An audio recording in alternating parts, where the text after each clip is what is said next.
சொந்த பந்தங்கள மெயின்டெயின் பண்றதுல 2 மனநிலை இருந்துச்சுன்னு வச்சுக்கோங்களேன், நிறைய குழப்பங்கள் உருவாகும். ஒரு அந்யோன்யமான அண்ணன், தம்பிங்க. 2 பேருக்குள்ள அப்படி ஒரு ஒற்றுமை. பணம் காசா இருந்தாலும் சரி, ஒரு விஷயத்துல விட்டு குடுக்குறதா இருந்தாலும் சரி, ரொம்ப ஒத்துமையா இருப்பாங்க. அதுல தம்பிக்கு ஒரு நாள் ஒரு ரூ. 10,000 பணம் தேவைப்படுது. கையில காசு இல்ல. வந்து அண்ணன்கிட்ட கேட்குறான். அண்ணன் கையிலயும் காசு கிடையாது. சரி நாளைக்கு வந்து வாங்கிக்கடா அப்படிங்கிறாரு.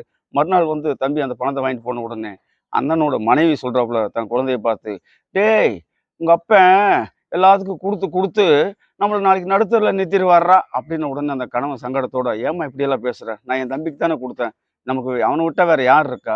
நமக்கு ஒண்ணுன்னா அவன் தானே வருவான். அவனுக்கு ஒண்ணுன்னா நாம தானே போகணும். இப்படியெல்லாம் பேசக்கூடாதுல்ல" அப்படின்னு சொன்ன உடனே, "இல்லடா தம்பி, உங்க அப்பா நாளைக்கு நிச்சயமா நம்மள நடுத்தெருவுல நிறுத்திருவான் பாரேன்" அப்படின்னு சொல்லுதுங்க.